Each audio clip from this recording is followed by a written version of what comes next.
aye kwa ho ampa enyom ne munsem na ya na deep da ne de gina obi timi kana sister Sandy de oni how sister Sandy de da no ani age ba se osum kwa ebe de na wahu whole guy is atoda na ade bi aka wo hyeda musu a wonhu po tiemfa na siema twedi ampo sen ne so de achaye ne yatena se memo akwa abamba Badwam Ahosepe jumedie so world of entertainment makancho sensem ne de senyaba na wante wa hase ya na se emaye mini Sandra Oheme ameti wa adwuma nyame Adom entertainment ameye Ghana for chemu a woni sa Sandy na we de jayo oye guy sister Sandy be a guy 2 times a guy guys me no and my sister Baba Shame ewa hase currently the biggest gospel song on social media especially TikTok, the current biggest song from the gospel fraternity. In fact, se me ha meninka minim nyoma as said that for ma a chain this song what they about friend is so far so good. We are privileged to have her here and pay me akwaba Mabel Okyere. Oh bo akwaba shonko Mejosu mini aba. I'm fete o. Oso proud. Eh, oso proud ankasa. But I say, but should be able. So far so good. What you say? Yeah, so far so good. But I mean, come on, you emphasis straight. What do you say currently there? Meaning say be a one kasa won imagine to, but I'm out for cry na eka. Your song is the biggest song in gospel Ghana, say there. Amen. Amen. Onse enchine nkamfo no wota kamfo ho enchine de ma me kamfo enchine me ame de mo amu akire na mo hu de eko yes onse aye se wa wu praise you because sister inso enti no mo amu akire no mo ka sa na necessary no krepa ye de betimi akaba mo na mo tie mo na ye de nwom no ba mo besom enti se mo ka de a na ese wom na sister Sandy be so ye guy asa aka de Ghana's entertainment prefer. And then so far so good ye guy. Ghana's entertainment prefer. Me so dem na me tete. Na me te nyom no. Funny na me te for the first time because say OJ. Papa dey say OJ. Moses okay. Owari Junior. It was giving me that vibe till me press it so I'm say hey, I want no nemu ye dubi. Mo nwa ye ngwa no wako. Sir? One of the radio station Kumasi also got the same thing because interview was see anyo na boy na me say oh nyame Adom efiri me ho and also ka say OJ and am say adentin na o kasa o se ne enwom no o start ye na dafa no so OJ ne panyum dafa na say we dey enye me ofa OJ enye me boss e Mabel Okyere nyame Adom Adoma chede no ye nyini ko ye nim yes oh what the che oh the che tanya o ma so boko dia wo tene famam sarade ni nyina ye sa pepe empeje ni onyam shirano ni nyina ye sa pepe dia me de to erade ni no so far so good erade ye ni nyina it's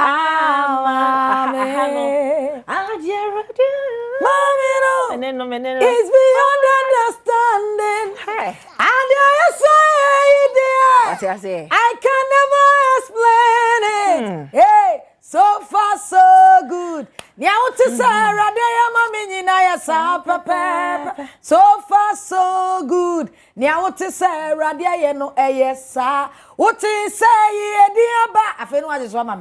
Eyesa pepe eshiraba eyesa pepe animonyama be eyesa pepe yediabe eyesa pepe so far so good nia what say rade ya mami nyina eyesa pepe so far so good nia what say rade ya no eyesa o oni say oni ni na ma say sango for wa dance di papa Papa. Na no mo twanyo mo de beto ase. Enipa bia wa dance. Wow.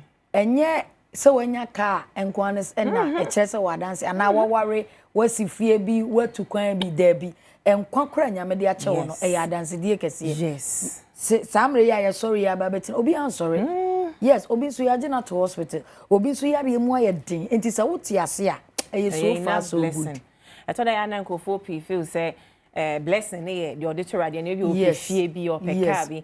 But sometimes we underestimate the biggest blessing of it all. That is life. Yeah. And my girl be no so shit. Negasi explode. When you know the twice. To say they just say, "Obi patre krako trek kan we kura ma kura no no dia twice because say it's the so far so good. Oh, why big? So far so good. Who dey first one ni two mu no? First time I met on kan yetema kunkum wedding. Aha ye kwan ho no. Tema kunkum wedding. Na maintain won kada. Yeah. Na ba wedding na fa Mike. Sorry ho nyina na obi some say am I get kwam. Because umanyum ne so afia sorry ho nyina tema wedding so obeka ya. I wanna me share when I say Sister Benny. Me share na say wagina agro ni mu ache. Pa. Wow. Nyame adum. So far so good. So far so good. Baby nyame dey abedu. It's how many years in the journey now? About 12 years. Wow. Bacho. This year 12 years more than me. Hey. But if you go for drink say I kwan na e menyum. Ba me wo me other song Eradi bribi am yo bribi dama kuma so. Yesu bribi titi mi yo bribi am yo So we makuma so de mami ameni akoko bebon kokroko. Ada wasio. That was my first album. And a third one cry me feature a brother Sameye. Apama adaka ya tamfu ya no. Efie bebrebe chi no oh diabo Yesu nti oh diaba.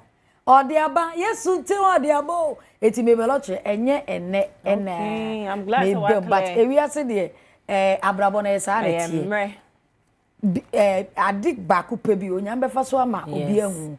Aha ye kwan meka sa aha ye kwan ho nwumu a onyame nam so a man ko. And you say they so far so good. They say so far so good pa. Oh, we dem po ne so fe o kasa na me hwe dem po ne sa. Sister Sandy wo so hwene no.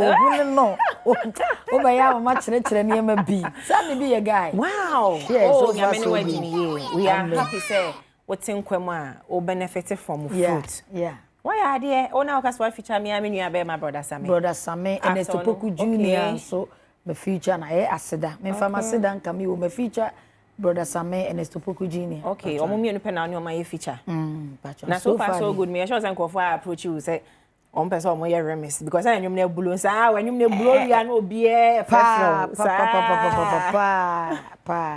Nti wo be ye remix ana de aye nyantu. Nyame makwan a ye be ye. Me pede no. Na say bibia e bia de kwa Awurade ani mansa. Nyame makwan a ye be ye.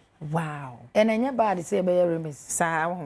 Masa na ade ne kono nka ye bia na enye bad. Okay.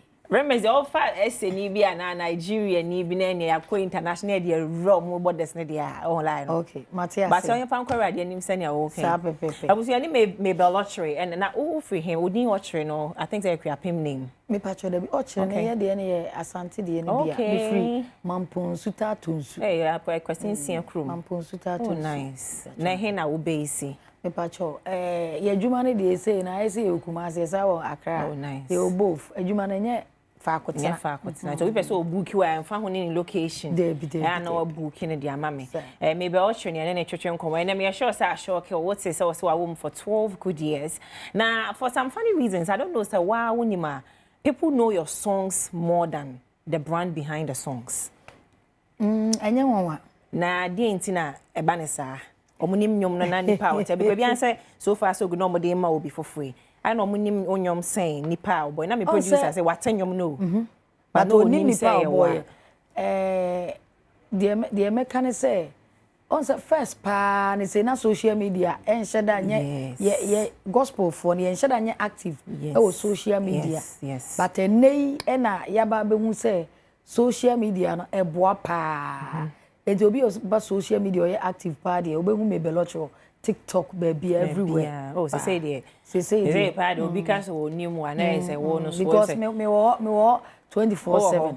First pa no na ye gospel for no ye nya hu fa so dey wo Facebook social media. Say there. But ene dey o de nyumo ba pa na wan ko de ne waso be especially TikTok for no o man so nyumo mu ama o kakra. O so fast that more. TikTok is no my ya me shira wo mo nyumo ba se do mo si aso. Sanya TikTok is for no blow nyumo no. Papa ha ye kwa so sa ya me shira mo. That man say. O go TikTok no so far so good no. So far nipa over 500k. Echemko 1 million kwana dia videos. Oh yeah, yegusu. You are blessed. You are blessed. But you bobo number we person obuki wa because my wedding the obey ho na ehu. Papa. Wo so my mu die ehu. Hey. Wo so my ka say na wo stay bia sane. Oh, bobo number no muki o. Me pacho obi person offer for any event obetimi afre 0544 373818 0544 373818 pacho obetimi afre. And also obetimi follow me on my social media handles and so Facebook I am Mabel Okyere Ministry. Okay. Mabel Okyere Ministry. And I'm say Mabel Okyere na kasa normal no. Ni nyina wo Facebook. Ana Instagram, TikTok, YouTube so yeah Mabel Okyere Music. People choko YouTube ya na wa subscribe e dey mama. Sound on so no TikTok for mama yenko so a news ya. Use na tag me na me reposti. Yes, adwuma na ye kama. Nice. Mr. Sandy be a guy me video ni. Oh, and kasa say say high. So we a guy. Me true me. Oh, na if your house nipa me no a omoma mete onyom fast e yetema kunkum e na afia mankwa tamakum omo na akwaya sofo ma me fo omo fi ha ja omo preach ye kaka sisters me say tema de onyom ye video on ma me take so far so good yes, first tema na ma me take first sister me koy na so koy ma me fi show bi okuma ase yes ana ode ye to ase video ne koy tema has been I mean share mo adon TV de ye ka se ye da mo se a enye ne omodo pa ya da say na so be try so me da bia ni a fa ye tuma high home so far so good good ya mfanyom no enchemo wa na wonim se na behind the song no ene we hu enyom ne tai so you so far so good keep streaming Edini and Mabel Okyere Ome nyamin show because you say we are happy to see you win pim ko wanim sa hallelujah yentie enyom ne da se fi so bye